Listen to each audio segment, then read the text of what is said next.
And এই ইমেলটা পাঠিয়েছেন আপনাদেরই কেউ একজন, এবং তার নামটাও আমি দেখি পড়া যাবে কিনা। যেভাবে আছে সেভাবেই পড়ছি, যেভাবে লেখা আছে আর কি।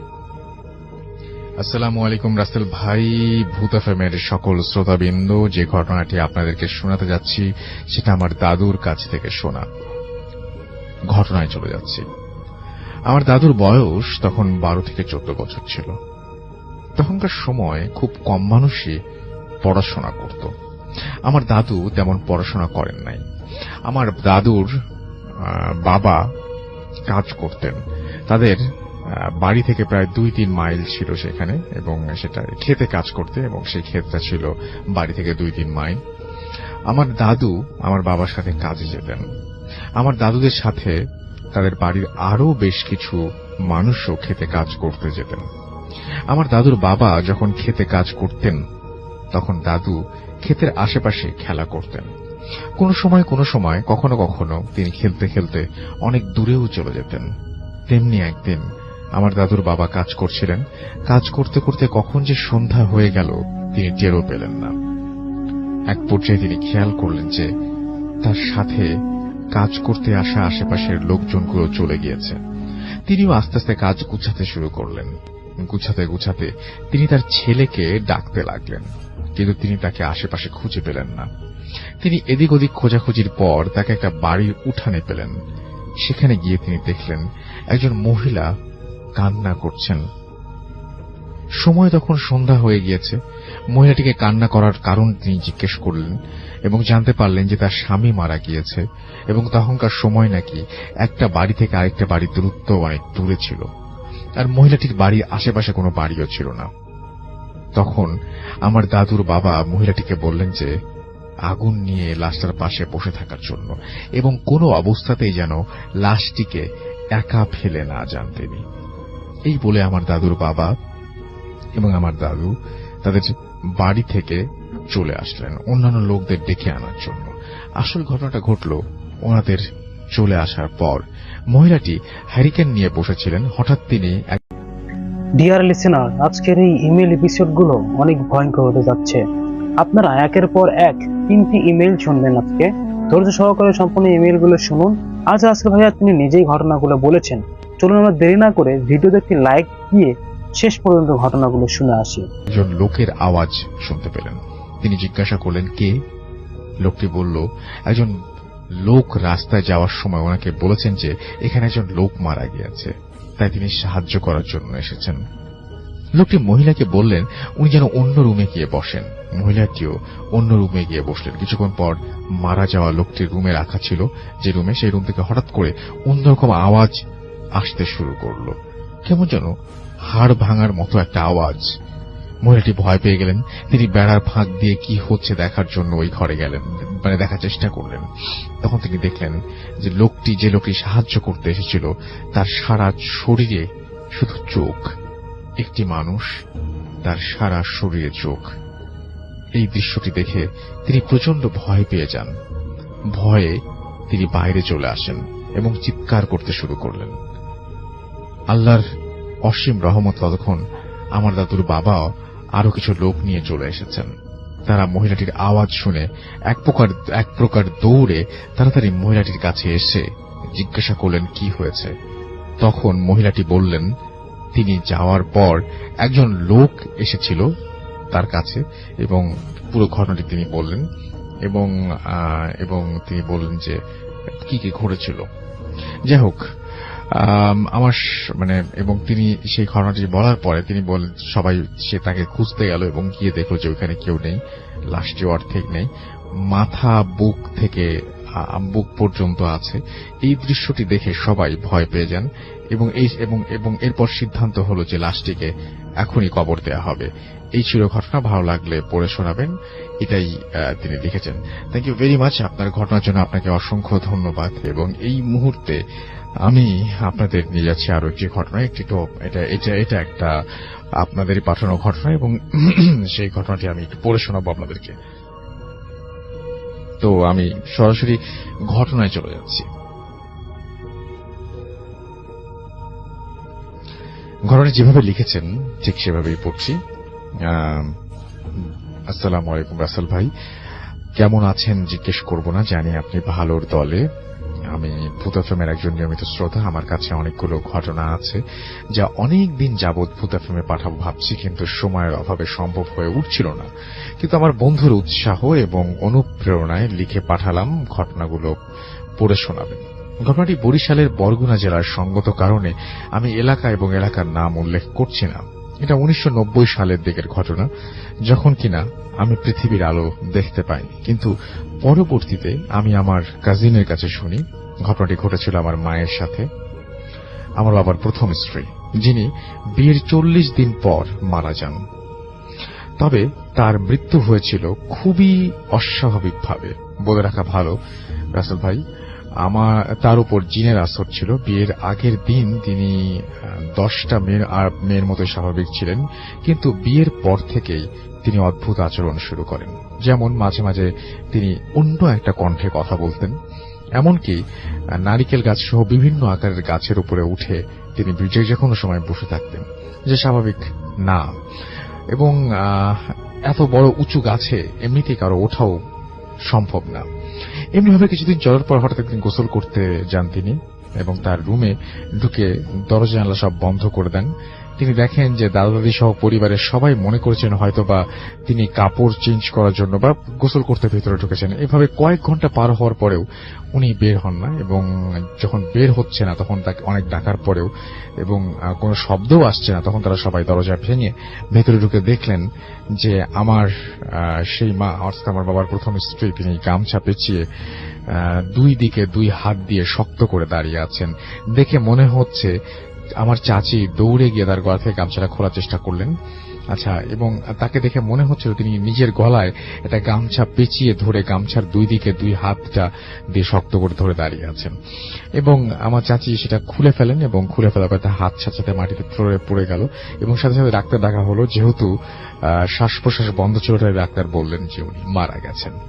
তাই যথারীতি ওনার দাফন কাফনের ব্যবস্থা করা হলো, এবং ওনার বাড়ির পাশের এক পুকুর পাড়ে ওনাকে কবর দেয়া হলো।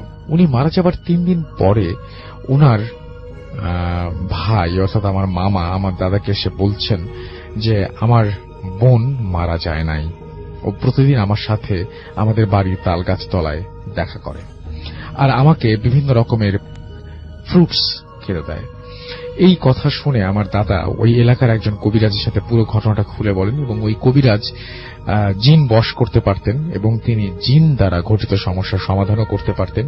সবকিছু শোনার পরে ওই কবিরাজ হুজুর আমার দাদুকে বলেন যে ওনার কবরটা খুঁড়তে এবং লাশ আছে কিনা দেখার জন্য,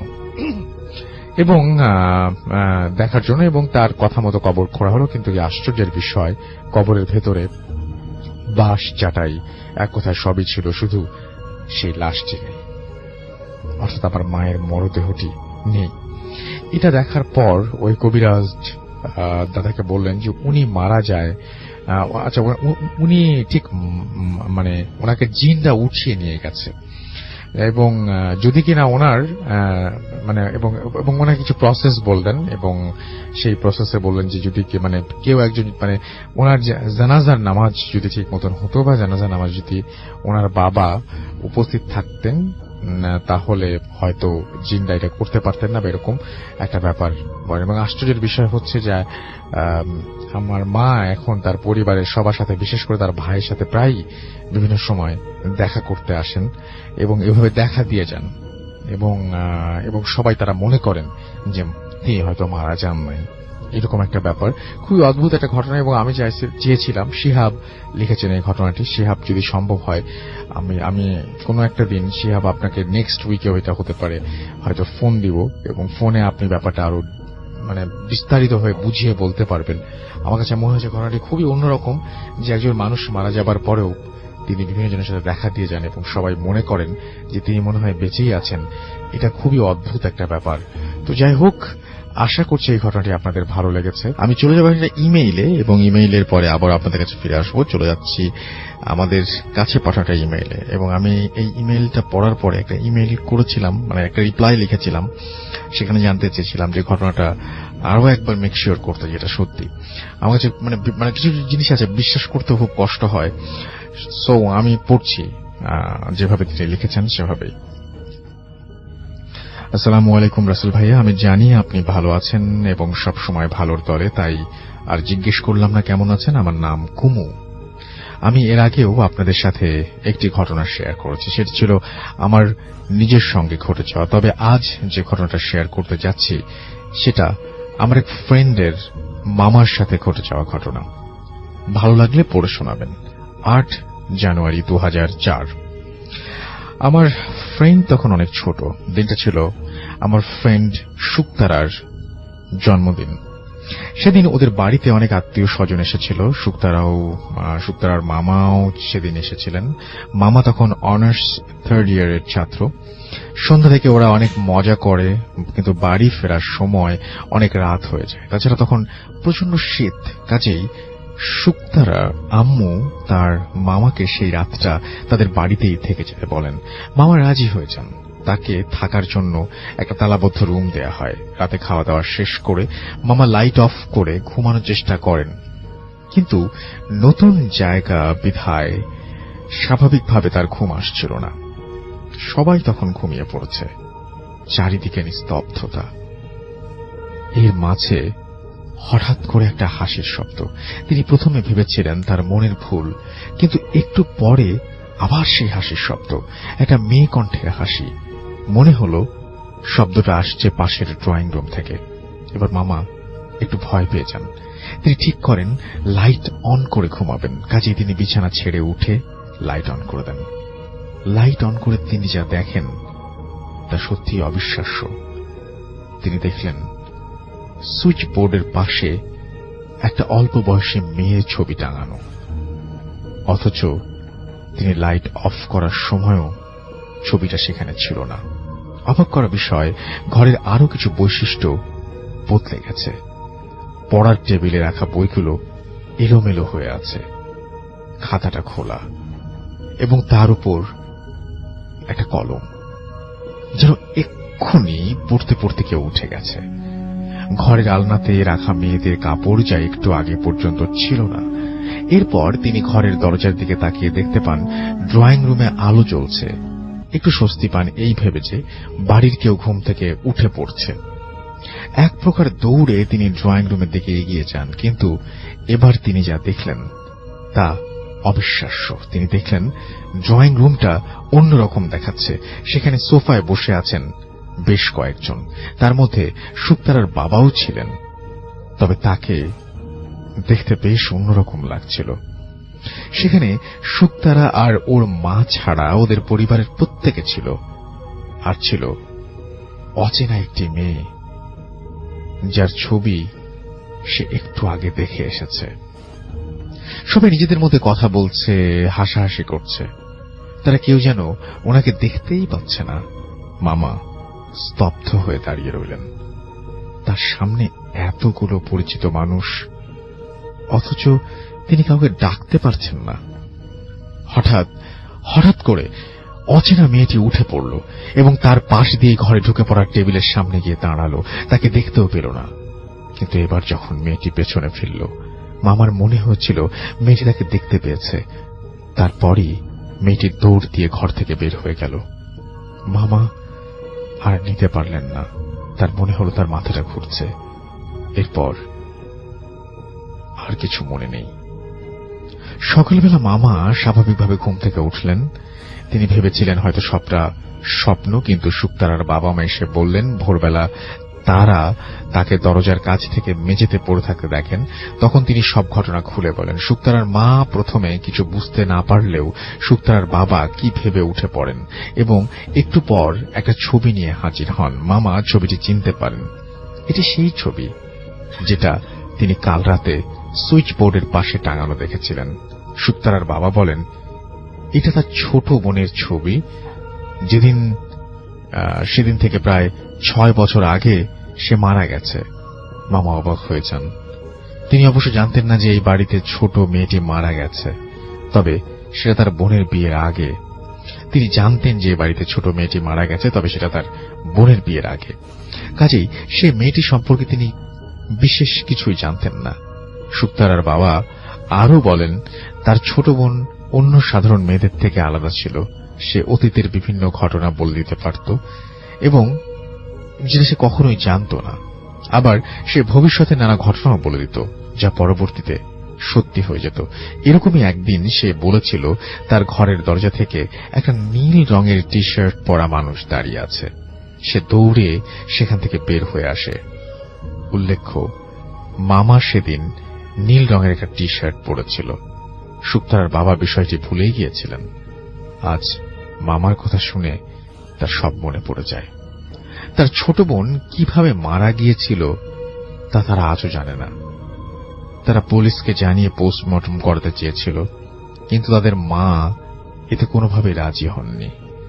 তারপর তার মা এই ঘর থেকে মেয়েটির সব জিনিসপত্র সরিয়ে ফেলেন এবং ঘরটি বন্ধ করে দেন। মামার থাকার জন্যই প্রথম ঘরটা খোলা হয়। তবে তাদের সাথে কোনো অস্বাভাবিক কিছুই ঘটেনি। তাহলে আজ কেন মামার সাথে এই ঘটনাটি ঘটল?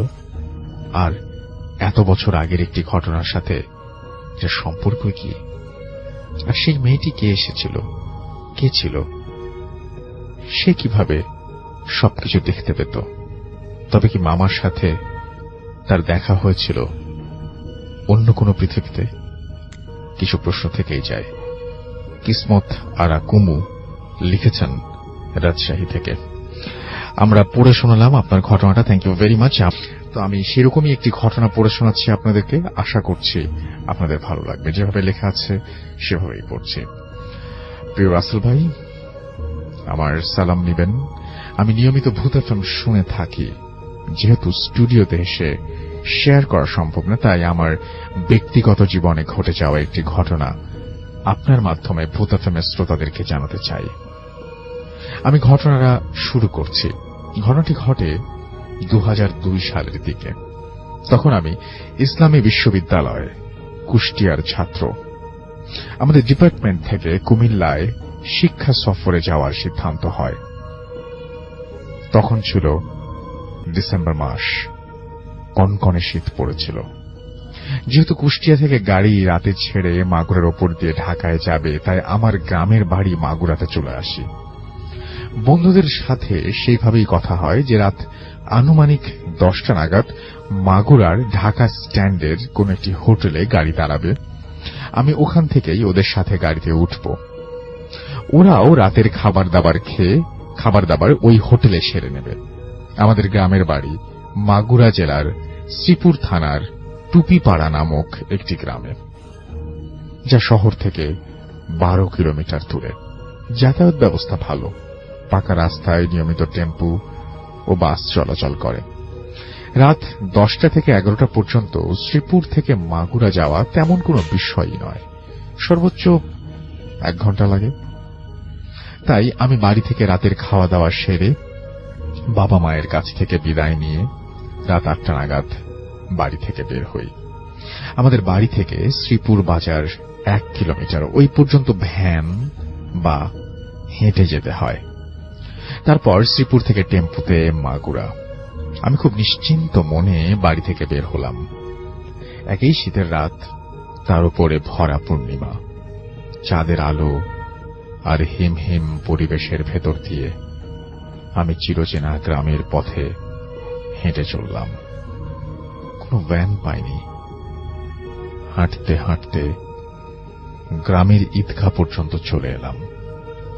ঈদগাহের পেছনেই আছে গ্রামের গোরস্থান। সেটা রাস্তা থেকে একটু দূরে। ওসব নিয়ে আমার কোনো ভাবনা চিন্তা করার কারণই ছিল না। আমি শিওর রাস্তায় আমি ছাড়া আর কেউ নেই। থাকলে অবশ্যই আমি দূর থেকে দেখতে পেতাম। যখন হাঁটতে হাঁটতে আমি ঈদগাহ ও গোরস্থান পার করছি, হঠাৎ দেখি 2-3 হাত দূরে রাস্তার ওপরে ঘোড়ার পা। তবে তা ধোয়ার কুণ্ডলি পাকানো। আগরবাতি জ্বালালে যেমন ধোয়া খেলে, বিভিন্ন আকৃতির সৃষ্টি হয়, ঠিক তেমনি ঘোড়ার পায়ের আকৃতি আমার নজরে এলো। ওই পা লক্ষ্য করে আমি যখন ওপরের দিকে তাকালাম, দেখি বিশাল একটি ঘোড়া আমার সামনে দাঁড়ানো। তবে সেটা ধোঁয়ার মতো, ওটা দেখেই আমার সারা গায়ের লোম দাঁড়িয়ে গেল। ভয়ে আমার মাথার চুল সব যেন খাড়া হয়ে গেছে। সেই সাথে প্রচন্ড রাগও হচ্ছে। রাগে ভয়ে দিশেহারা হয়ে আমি তাৎক্ষণিকভাবে আল্লাহু আকবার বলে 2 থেকে 3 বার চিৎকার করে উঠলাম এবং মনে মনে ধরে নিলাম ওর থেকে মুক্তি পেতে গেলে এটাই আমার একমাত্র অস্ত্র। আমি বারবার চিৎকার করে আল্লাহু আকবার বলছি। ঠিক তখনই দেখি আমার সামনে ফাঁকা রাস্তা, কোথাও কেউ নেই। তবে 2 বাচ্চা ছেলে মেয়ে হেঁটে যাচ্ছে আর আমার চিৎকারে অবাক হয়ে আমার দিকে তাকিয়ে আছে। আমি নিজেও তখন একটু লজ্জা পেয়ে যাই। চুপ করে আবার হাঁটতে থাকলাম, ভাব দেখালাম যেন কিছুই হয়নি। পরে শিক্ষা সফর থেকে ফিরে বাবা মাকে আমি ঘটনাটা বলেছিলাম। বাবা মা বলেছিলেন ওই জায়গাটা নাকি আসলেই ওইরকম ভৌতিক, প্রায় কেউ না কেউ ওখানে ভয় পায়, কিছু না কিছু দেখে।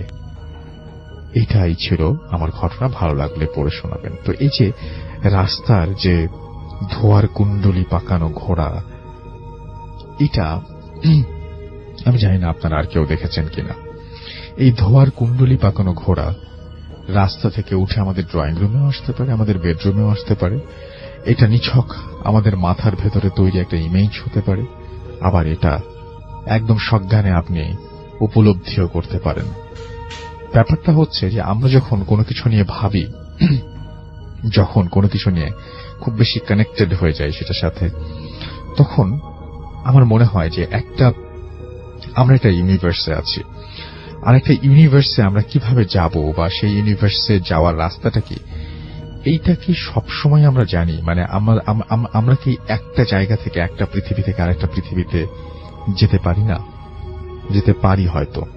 যেমন আমরা জেগে যখন থাকি তখন এই যে আমরা অনেক কিছু দেখি, এই জিনিসগুলো কি আসলে আমরা আমাদের জগতের মধ্যে থেকেই দেখি নাকি অন্য কোনো জগতে গিয়ে দেখি? এই বিষয়ে আমার যথেষ্ট সন্দেহ আছে। আমার মাঝে মাঝে চিন্তা হয় যে আমি কি ওই জগতে পৌঁছে গেছি নাকি ওই জগৎ থেকে কেউ এই জগতে ঢুকে পড়েছে। এই ব্যাপারটা খুবই রহস্যময় এবং এই প্রশ্নের উত্তর খুবই আমার মনে হয় যে খুঁজে পাওয়া খুবই দুষ্কর। তো যাই হোক, এই ছিল ঘটনা এবং আশা করছি যে ঘটনাটা আপনাদের ভালোই লেগেছে। ইমেলটা পড়ছি ঠিক যেভাবে লিখেছেন। নমস্কার রাসেল ভাই, আমি সবসময় ভালোর দলে, তাই জানতে চাইলাম না আপনি কেমন আছেন। আমার নাম সৌরভ আচার্য। আমি ভারতের পশ্চিমবঙ্গের কলকাতায় থাকি, তাই যে ঘটনাটি আমার সাথে ঘটে গেছে সেটি গিয়ে শেয়ার করা কোনোভাবেই সম্ভব নয়। আমি একটা ব্যাংকে চাকরি করি এখন। প্রথমে বলে রাখি যে ঘটনাটা আমার সাথে ঘটেছে সেটা বিশ্বাস করাটা সম্পূর্ণ আপনাদের ওপর। এই ঘটনা অবাস্তব মনে হলেও আমার এবং আমার পরিবারের সাথে ঘটে যাওয়া একদম সত্যি ঘটনা। এই ঘটনাটা আমার চাকরি পাওয়ার আগে ঘটে যাওয়া। এই বিশ্বে কখন যে কার জন্য কি অপেক্ষা করছে তা কেউই জানে না। 2011 মার্চ মাসে একদিন আমি কলকাতায় বিখ্যাত এক কালী মন্দিরে মা কালীর কাছে পুজো দিতে যাই। কিন্তু পুজো দিতে গিয়ে যিনি পুরোহিত তিনি বললেন যে আপনার ডালাতে বেল পাতাটা ফুটো। আমাদের সনাতন ধর্মে কোনো দেবীকেই ফুটো বেল পাতা অর্পণ করা হয় না। তাই তিনি বললেন মন্দিরের শেষের দিকে একটা বেল গাছ আছে, সেখান থেকে একটা বেল ডাল ভেঙে আনতে। আমি গেলাম সেখানে এবং একটা লগা ও সেখানে রাখা ছিল, দেখলাম।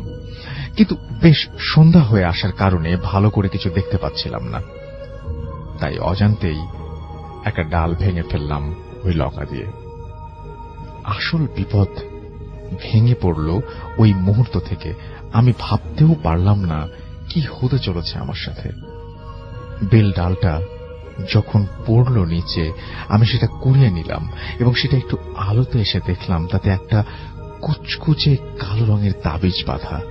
আমি ভাবলাম তাবিজ আবার কুচকুচে কালো হয় নাকি, কিন্তু পুজোয় বিলম্ব হবে দেখে আমি ভুল ভেবে ওই তাবিজটা খুলে ফেলে দিলাম। যেই মুহূর্তে আমি সেই তাবিজটা খুললাম সেই মুহূর্তে আমি একটা ইলেকট্রিক শক অনুভব করলাম। কি অদ্ভুত! সেটা হলো আমি কোনো কষ্ট অনুভব করলাম না ওই শকে। এরপর পুজো সুষ্ঠুভাবে সম্পূর্ণ করে আমি যখন মন্দিরের গণ্ডি পার হলাম, আমার অদ্ভুত অনুভূতি হচ্ছিল আমি একা না, কেউ আমার সাথে আছে। তবুও আমি মনের ভুল ভেবে এগোতে থাকলাম। আমার বাড়ি পৌঁছতে হলে একটা মাঠ পেরোতে হবে। সেই মাঠ 5 মিনিট পর আমার বাড়ি। মাঠে এলাম, মাঠ তখন ফাঁকা। ঘড়িতে দেখলাম রাত 8টা বাজে। মাঠ পেরোনোর উদ্দেশ্যে রওনা হলাম। মাঠ পেরোতে 1 মিনিটও লাগে না, কিন্তু সেদিন অনেক সময় লাগছে। ভালো করে দেখলাম আমি মাঠের মাঝে এসে হাঁটছি, কিন্তু আগে এগোচ্ছি না। হঠাৎ মনে হলো পেছনে তাকাই, আর তাকিয়ে দেখলাম একটা ছায়া। তার হাত পা কিছু নাই, চোখের জায়গায় খুব লাল কিছু একটা। আমার বুঝতে বাকি রইল না যে আমার সাথে কি ঘটতে চলেছে। আমার শরীর ঘামতে শুরু করলো। আমি পেছনে তাকিয়ে দেখি ছায়ামূর্তিটির অবস্থান একই জায়গায়। কোনো পথ না দেখে আমি মনে ইষ্ট মন্ত্র জপ করতে লাগলাম। হঠাৎ পায়ে অদৃশ্য বাঁধন ছেড়ে গেল এবং আমি দৌড়তেই পেছনে তাকিয়ে দেখি ছায়ামূর্তি একই স্থানে দাঁড়িয়ে আছে। দৌড়াতে দৌড়াতে বাড়ি এসে কলিং বেল বাজিয়ে সেন্সলেস হয়ে যাই। পরদিন সকালে উঠে দেখি সবাই আমায় ঘিরে আছে। কি হয়েছে জানতে যাওয়ার পর সব ঘটনা খুলে বলি, কিন্তু সেই তাবিজটার ব্যাপারটা সবার মনে খটকা বাঁধিয়ে দেয়। তখন আমাকে এক ফকির বাবার কাছে নিয়ে যাওয়া হয়। আমি যখন সেই ফকির বাবার কাছে যাই, কিছু না শুনেই তিনি আমায় দেখে বললেন, এই জিনিস কোথা থেকে জুটল তোর কপালে? তখন তিনি আমাকে কিছু একটা বললেন, যেটা হচ্ছে আরবি ভাষায় কিছু একটা বলেছিলেন, এবং আমার দিকে ফু দিয়ে বললেন যে এবার গেছে, কিন্তু আবার আসবে। তখন আমার বাবা সেই ফকির বাবাকে বললেন, কি গেছে, কিসের কথা বলছেন আপনি? তখন তিনি বললেন, এক ছায়ামূর্তি আছে আমার সাথে, যা খালি চোখে আমরা দেখতে পাচ্ছি না। তখন আমার মুখে সব বিবৃতি শুনে তিনি বললেন, ওই তাবিজ কোনো সাধারণ তাবিজ নয়। ওই তাবিজের সাথে এক নৃশংস আত্মা বাঁধা ছিল, আর সে আমাকে মেরে ফেলবে, কারণ ওই আত্মার ধারণা আমার জন্যই নাকি তাকে ওখানে বন্দী থাকতে হয়েছে। তিনি বললেন, এই আত্মাকে বশ করা তার পক্ষেও নাকি সম্ভব না। তিনি এক জায়গায় এক ব্যক্তির নাম দিলেন এবং সেখানে গেলে উপায় হবে বলে দিলেন। বিশেষ কারণে ব্যক্তির নাম, কিন্তু নাম বলছি না এবং জায়গার নাম বলছি। জায়গাটি হল বীরভূম জেলার তারাপীঠ, এবং এটি একটি বিখ্যাত পীঠস্থান যেখানে অনেক অঘোর সম্প্রদায়ের মানুষ থাকে এবং সেখানে তন্ত্র সাধনায় সিদ্ধ অনেক মানুষ থাকে। আর যার সন্ধান সেই ফকির বাবা দেন, তিনি অঘোর সম্প্রদায়ের এক মানুষ। সেদিন যাওয়া হলো, কিন্তু সেদিন রাতে ঘটল এক ঘটনা। রাতে আমার সাথে আমার দাদা ছিল। আমার যাতে কোনো ক্ষতি না হয়, সেই আত্মা যেন কোনো ক্ষতি করতে না পারে এই জন্য। কিন্তু বাবা মাকে ডাকলাম। বাবা এসে ইষ্ট মন্ত্র জপ করে কানের মধ্যে 3 বার ফু দিল এবং দাদা উঠে গিয়ে বলল, স্বপ্নে নাকি এক ছায়ামূর্তি ওর গলা চেপে ধরেছিল। সব শুনে বুঝতে বাকি রইল না যে আমার সাথে সেই ছায়ামূর্তি আমার পরিবারেরও ক্ষতি করতে পারে। ভয় পেয়ে গিয়ে সবাই সেই রাত 3টা জেগেই কাটালাম। পরদিন ভোরবেলায় আবার বেরিয়ে পড়লাম সেই তারাপীঠের উদ্দেশ্যে। তখন যখন পৌঁছালাম, সেই ব্যক্তিকে খুঁজে পেতে কোনো অসুবিধা হল না। তাকে সব ঘটনা খুলে বললাম এবং সেই দিন রাতে আসতে বললেন তিনি।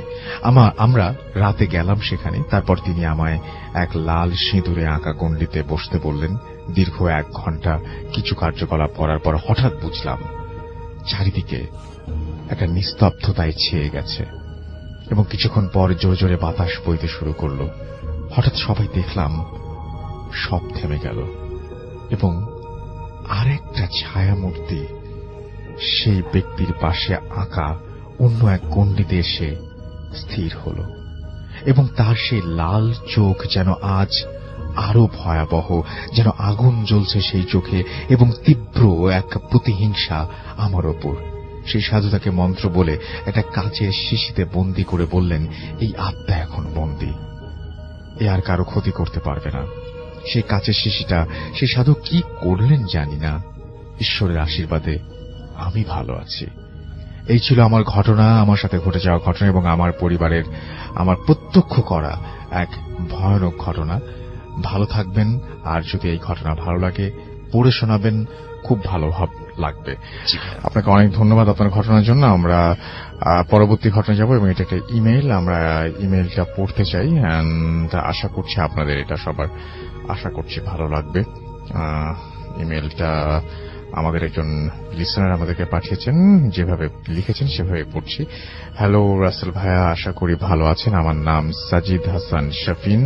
আমার আর দুই বন্ধু তাইয়ব এবং তাহসিন, আমরা 3 জন মিলে মেহেরপুর জেলায় একটা বৌদ্ধিস একটা টিম খুলেছি এবং আমাদের জেলাতে আমাদের বিভিন্ন জায়গা থেকে আমাদের কাজ ভূত এফএমের ঘটনা কালেক্ট করে এবং ভূতের ফিল্মের আজকে তিনি একটা ঘটনা শেয়ার করছেন এবং আশা করছি সেটা সবার ভালো লাগবে। ঘটনাটি আজ থেকে 30 বছর আগের মেহেরপুর জেলা শহর থেকে মুজিবনগর যাওয়ার রোডে কোর্ট ছাড়িয়ে কিছু দূর শ্মশানের কাছাকাছি প্রায় একটি বাড়ি আছে। বেশ পুরনো আমলের বাড়ি, চারিপাশ বাঁশঝাড় ও বন জঙ্গলে ভরপুর। বাড়ির মালিকের নাম খালিদ শরীফ, বাবা মার একমাত্র সন্তান।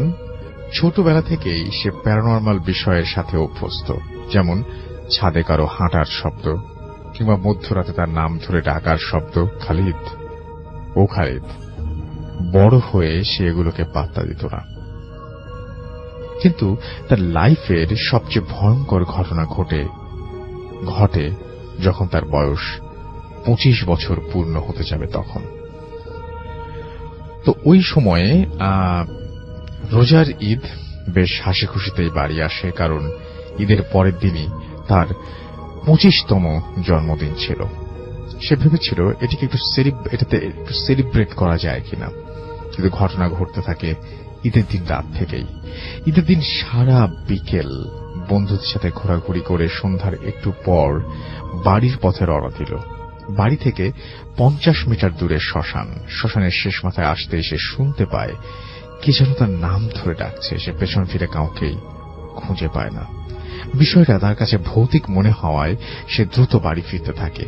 পথে তার আর কিছুই ঘটেনি, ফলে এই ব্যাপারে সবকিছু সে ভুলে যায়।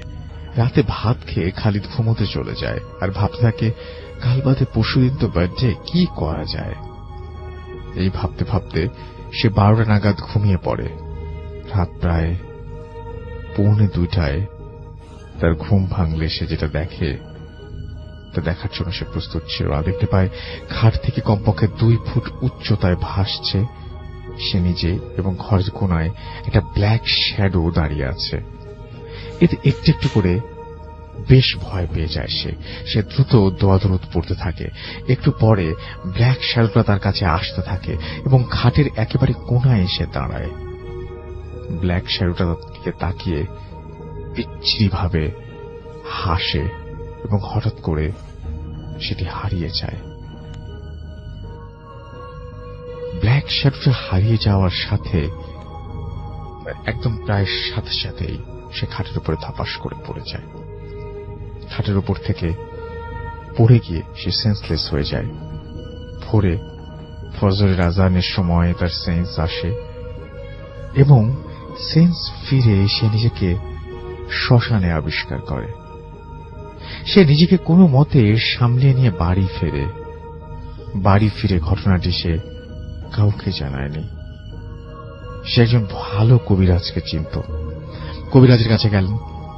কবিরাজ তাকে একটা কাগজে কিছু লিখে দেয় এবং বলে রাত প্রায় 2:45টার সময় একটা গাড়ি আসবে যা কয়টি শেয়াল টেনে আনবে। তো ভয় পাওয়ার কিছু নেই, এই চিঠিটি ওই গাড়ির ভেতরে ফেলে দিতে হবে, আর কোনো মতেই এই কাগজটা খুলে পড়া যাবে না। তারপর ভোরে একটা টিকটিকি তোমার দরজার সামনে পড়ে থাকবে। সেই টিকটিকিটিকে শ্মশানের একটা কোনায় মাটি চাপা দিয়ে আসতে হবে। খালিদ কবিরাজের কথা মতো রাত 2:45 আগে, তার আগে থেকে দাঁড়িয়ে অপেক্ষা করতে থাকে। একটু পরে সে দেখতে পায় 8টা হিংস্র শেয়াল একটি গাড়িকে টেনে আনছে এবং খালিদ ভয় না পেয়ে চিঠিটি ওই গাড়ির ভেতরে ছুঁড়ে মারে। পরে ভোরে মরা টিকটিকি শ্মশানের একটি কোণায় সে পুঁতে দিয়ে আসে। তারপর আবার কবিরাজের কাছে গিয়ে চিঠিতে কি লেখা ছিল তা জানতে চাইলে খালিদকে সে শুধু এটুকুই বলেছিল যে ওই গাড়িটি ছিল জিনদের বাদশার গাড়ি, আর ওই মরা টিকটিকিটি ছিল একটা জিন। দেখো, তোমার জন্মের সাথে সাথেই তোমার উপর ব্ল্যাক ম্যাজিক করা হয়েছিল।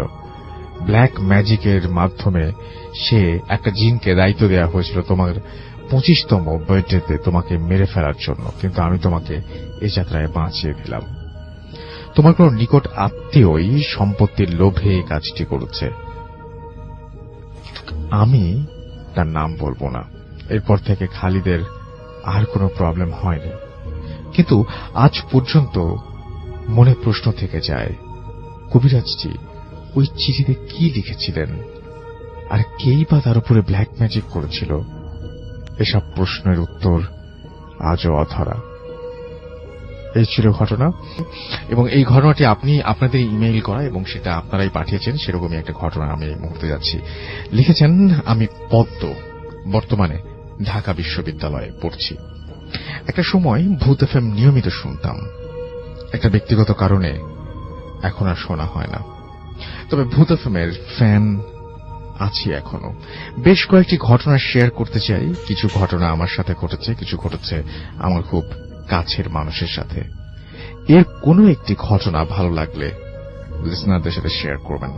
তার আগে বলে রাখি, আমি খুব একটা ধার্মিক না, অতি প্রাকৃত কোনো কিছুতে আমার অগাধ বিশ্বাসও নেই। আমি এসব ব্যাপার এড়িয়ে চলতেই স্বাচ্ছন্দ্য বোধ করি। যে ঘটনাগুলো আজকে শেয়ার করছি তা আমার জীবনে ঘটে যাওয়া বা কারো কাছ থেকে শোনা নিছক কিছু ঘটনা হিসেবেই বর্ণনা করছি। আমার কাছে এসব ঘটনার কোনো ব্যাখ্যা ছিল না বলে আমি এগুলোকে অতি প্রাকৃত হিসেবে ধরে নিচ্ছি। শ্রোতাদের কেউ যদি এগুলোর কোনো ব্যাখ্যা দাঁড় করাতে পারেন, আমি তাতে খুশি হব। সম্ভবত আমার জীবনে ঘটা সর্বপ্রথম অতি প্রাকৃত ঘটনা, যদিও বলছি আমার সাথে ঘটা, আসলে সেই ঘটনার কিছুই আমার মনে নেই, কারণ আমার বয়স তখন 2 কি 3 বছর হবে। তাই বলা যায় পুরো ঘটনার সাক্ষী আমার বাবা মাই। ঘটনাটি শুনেছি আমার এক আন্টির কাছ থেকে। আমার বাবা মা আমাকে কখনোই ঘটনাটি জানাননি।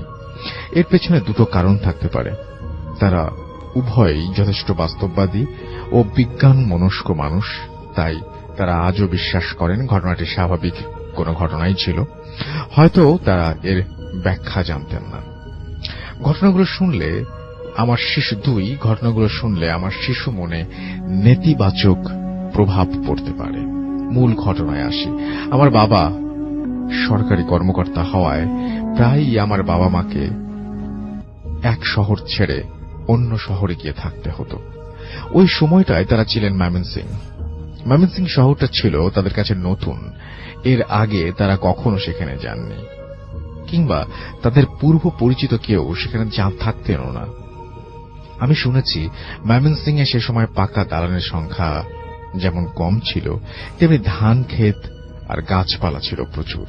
ময়মনসিং এ গিয়ে তারা প্রথমেই যে বাসাটি ভাড়া নিয়েছিলেন সেটি ছিল একটি 3 তলা বাড়ি। বাড়ির একেবারে সামনে দিয়ে চলে গেছে পাকা রাস্তা। বাড়িটির এক পাশে একটা বিশাল ধান ক্ষেত, আর পেছনের দিকে বড় বড় গাছ আর ঝোপঝাড়, এর মাঝে ছোটখাটো জঙ্গল। উল্লেখ করি যে ডক্টরস কোয়ার্টারে থাকতে চাইলে কিছু অফিসিয়াল প্রসেসের মধ্য দিয়ে যেতে হয়, যা তখন সম্পন্ন হয়নি। তাই বাধ্য হয়ে আমাদের ভাড়া বাসাতেই শিফট করতে হয়। বাবা মা আর আমি সেই ফ্ল্যাটেই থাকতে লাগলাম। বড় বাসা, ভাড়াও বেশ কম, সবকিছু মিলিয়ে, তবে সবকিছু ধুলোয় ঢাকা, দেয়ালে মাকড়সা, যেন অনেক কাল বন্ধ পড়েছিল ফ্ল্যাটটা। প্রথম কয়েকদিন কাটে ভীষণ ব্যস্ততায়। দ্বিতীয় দিন বাবার ডিউটিতে চলে যান। মা একটা ঝাঁটা বা বারুন বা ব্রুম যেটাই বলেন না কেন সেটা নিয়ে মাকড়সের জালগুলো দেয়াল থেকে ঝেড়ে ফেলতে শুরু করেন। হঠাৎ লক্ষ্য করলেন ঘরটির একটি কোণায় সিলিং এর কাছাকাছি স্থানে দেয়ালের ওপর ছোট একটা জিনিস সাঁটানো। মা ঘষে ওটাকে তুলে ফেললেন। দেখলেন ওটি আসলে দুটো স্কচ টেপের টুকরো দুটো ক্রস করে দেয়ালে লাগানো ছিল। কালো স্কচ টেপ, ময়লা জমে রংটাও প্রথমে মা ঠিক মতো বুঝতে পারেননি। ক্রসটার ভেতর থেকে বের হয়ে এলো একটা তাবিজ। মা ব্যাপারটি আমলে নিলেন না। তারপর একে একে মা এরকম কালো স্কচ টেপ সাঁটা আরো 3টি তাবিজ খুঁজে পেলেন। বসার ঘর, অন্য আরেকটি শোবার ঘর এবং একটা ওয়াশরুমের কোণায়। মা লক্ষ্য করলেন ওই 4টি তাবিজ পুরো ফ্ল্যাটের 4টা কোণায় লাগানো। সবগুলো দেয়ালে সাঁটানো ছিল একইভাবে। তিনি ব্যাপারটা খুব একটা গুরুত্ব দিলেন না এবং তাবিজগুলো তিনি ময়লার ঝুড়িতে ফেলে দিলেন। এসবে আমার বাবা মার কোনো বিশ্বাস ছিল না। এ ঘটনার অনেক কাল পরে মা বুঝতে পেরেছিলেন ঘটনার শুরু মূলত সেদিন থেকেই। নতুন বাসায় মা আমাকে নিয়ে এক ঘরে ঘুমাতেন আর বাবা রিডিং রুমের এই ঘুমানোর ব্যবস্থা করে নিয়েছিলেন। সেদিন মাঝরাতে বাবা তার রিডিং রুম থেকে হঠাৎ ওয়াশরুমে ঝপ করে অনেকখানি পানি ফেলার শব্দ পেলেন। মা তখন শোবার ঘরে আমাকে নিয়ে ঘুমোচ্ছেন। প্রথমত বাবা ভাবলেন মাই বোধহয় ঘুম ভেঙে উঠেছেন। পরক্ষণেই বাবার মনে পড়ল মায়ের ঘুম খুব গাঢ়। একবার ঘুমালে তিনি সকাল হওয়ার আগে ঘুম থেকে ওঠেন না।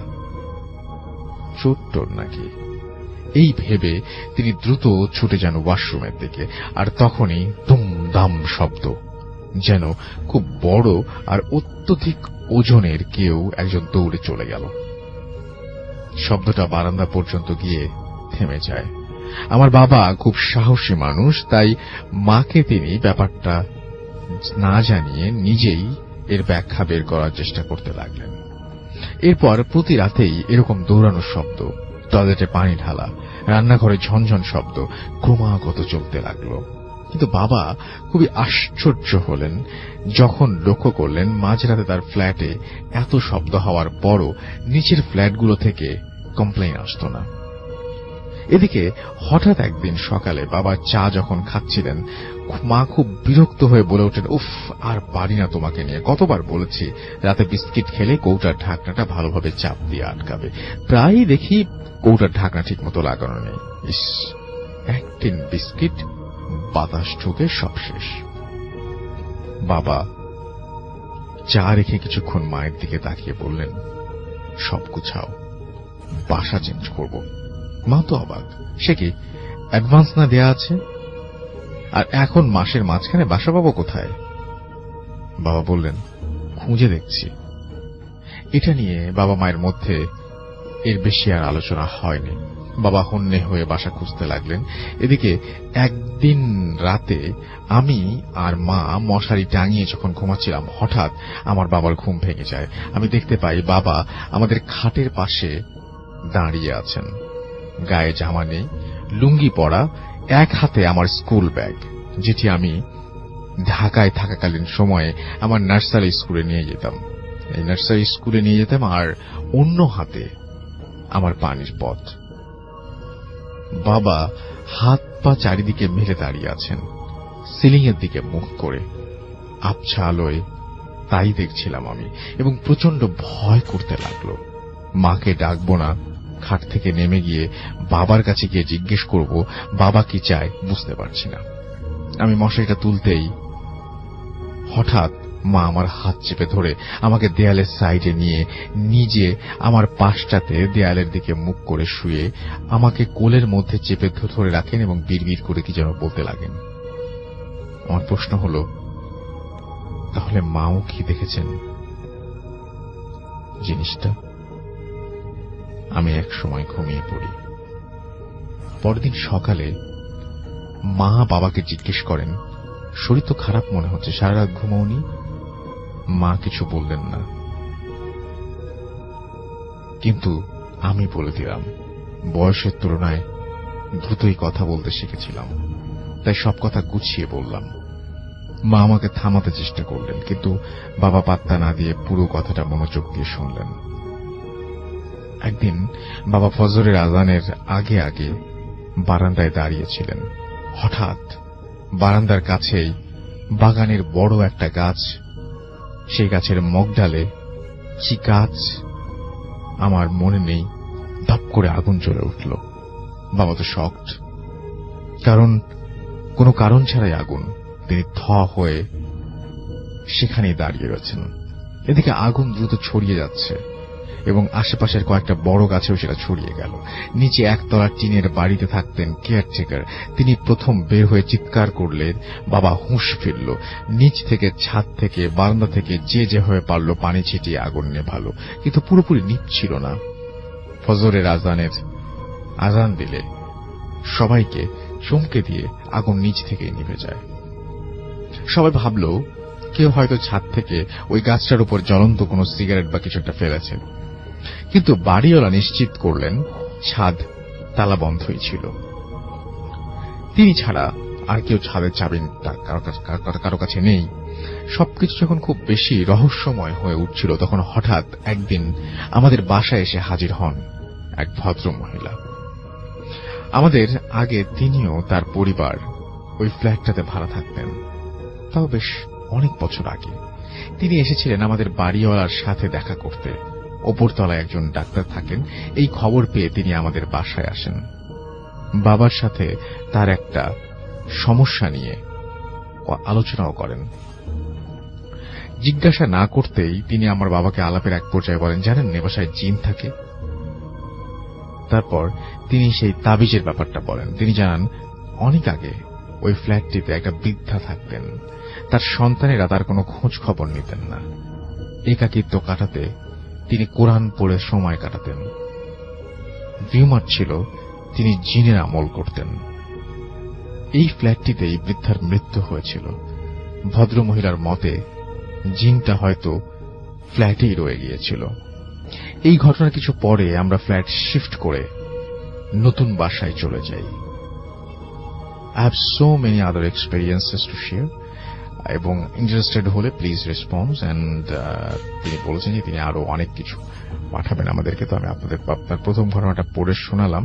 সো আশা করব যে নেক্সট ঘটনাটা আপনি যত দ্রুত সম্ভব পাঠিয়ে দিবেন আমাদের কাছে। ঘটনাটা আশা করছি আপনাদের সবার ভালো লেগেছে। আমরা পরবর্তী ঘটনায় যাব, তবে একটা ছোট্ট অডিও ক্লিপে চলে যাচ্ছি। আসসালামু আলাইকুম ডিয়ার লিসেনার, আশা করি সবাই অনেক ভালো আছেন এবং ধন্যবাদ রাসেল ভাইয়া আমাকে একটা ঘটনা বলার সুযোগ করে দেওয়ার জন্য। আজকে যদি আমার এই ঘটনাটি সিলেক্ট হয়, তাহলে আমি লিসেনারের উদ্দেশ্যে বলবো যে এত শত ঘটনার মাঝেও যে আমার ঘটনাটি আপনারা বাছাই করেছেন, তাহলে অবশ্যই এটা একটি ভয়ঙ্কর ঘটনা হতে যাচ্ছে। চলুন আমরা সরাসরি ঘটনায় চলে যাই এবং ঘটনা শেষে অবশ্যই কমেন্ট করে জানাবেন যে এই ঘটনাটি আপনাদের কেমন লেগেছে। কমেন্টে অবশ্যই লিখবেন নিশির ডাক ঘটনাটি ভালো ছিল নাকি খারাপ ছিল। চলুন আমরা সরাসরি ঘটনায় যাই। ঘটনাটার নাম তো জেনেই গেলেন, নিশির ডাক। তো অন্ধকার একটি রাত, মানে ঘুটঘুটে অন্ধকার, আশেপাশে একটিও বাড়ি নেই। গ্রাম থেকে অনেকটা দূরে বিলের ধারে একটা পুরনো বটগাছ। এই বটগাছের নিচে দাঁড়িয়ে আছে সুধীর। তার পকেটে একটা টর্চ লাইট, কিন্তু সেটা জ্বালাতে সাহস হচ্ছে না তার। সুধীরের স্ত্রী গত বছর এই বিলের জালে ডুবে মারা গিয়েছিল। আজ তার শ্রাদ্ধের কাজ শেষ হয়েছে। রাতের বেলা বাড়ি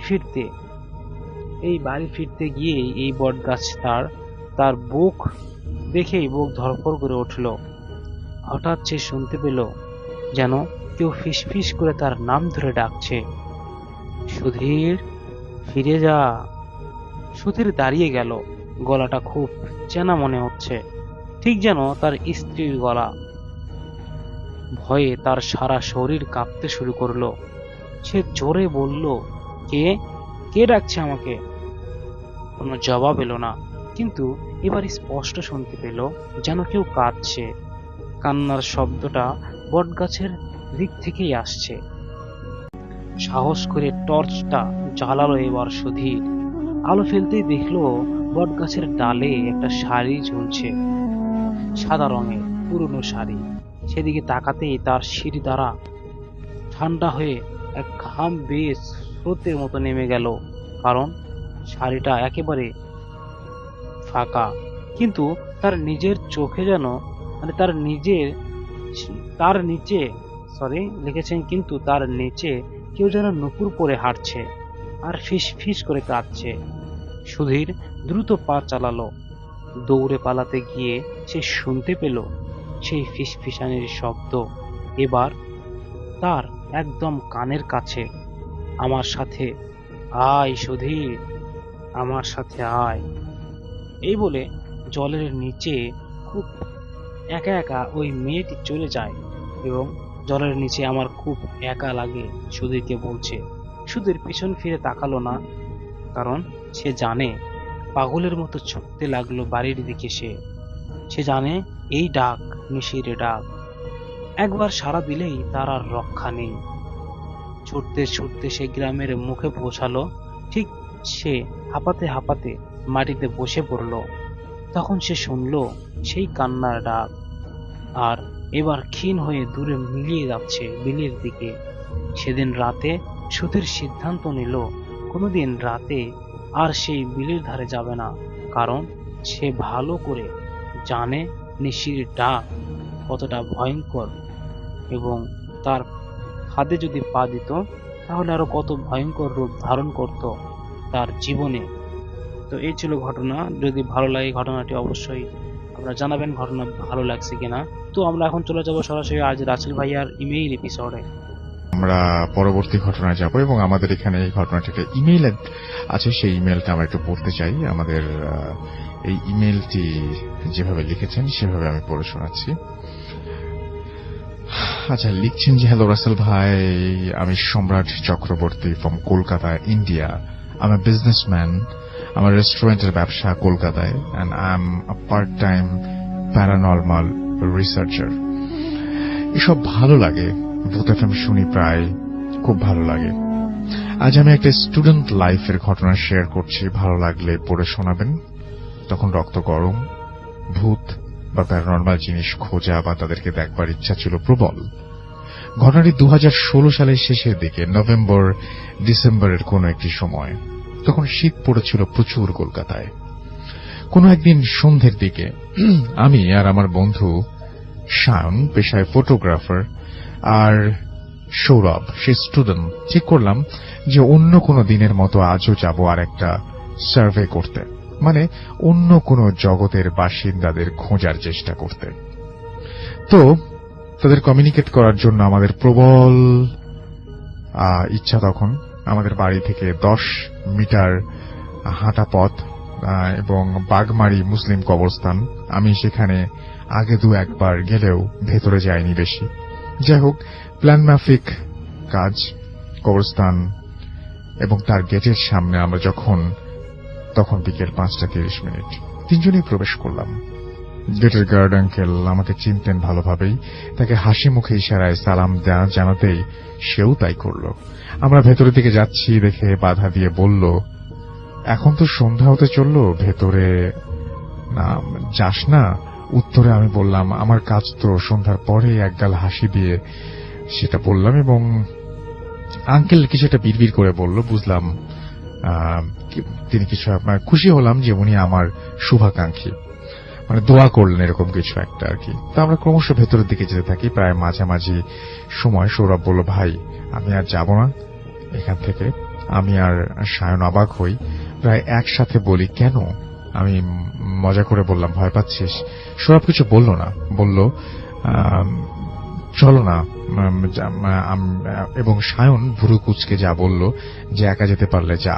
সৌরভ কিছু না বলে চলে গেল। আমরা ধীরে ধীরে গাছের আড়ালে মিলিয়ে গেল। আমি অবাক হলাম, আসার ইচ্ছে ছিল ওর সবচেয়ে বেশি।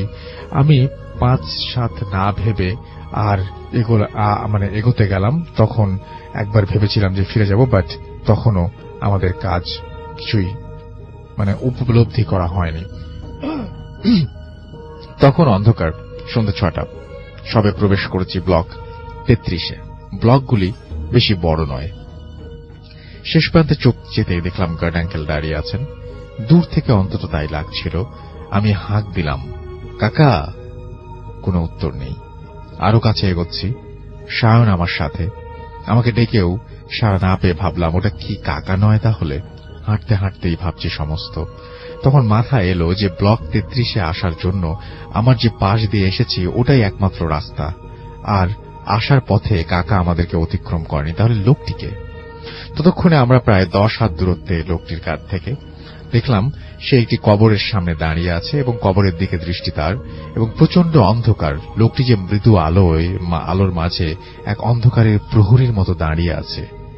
আমি আর সায়ন চুপ করে আছি, কোনো কথা বলছি না। কথা বলার শক্তিটুকুও বোধহয় হারিয়ে ফেলেছিলাম তখন। মাত্র 8 থেকে 10 হাত দূরে থাকা মূর্তিটা আসলে কি? তাহলে মানুষ নয়? সায়নের দিকে চোখ চায় আমার। দেখলাম ও চোখ কপালে তুলে আঙুল নিক্ষেপ করছে ওই ছায়া মূর্তির দিকে।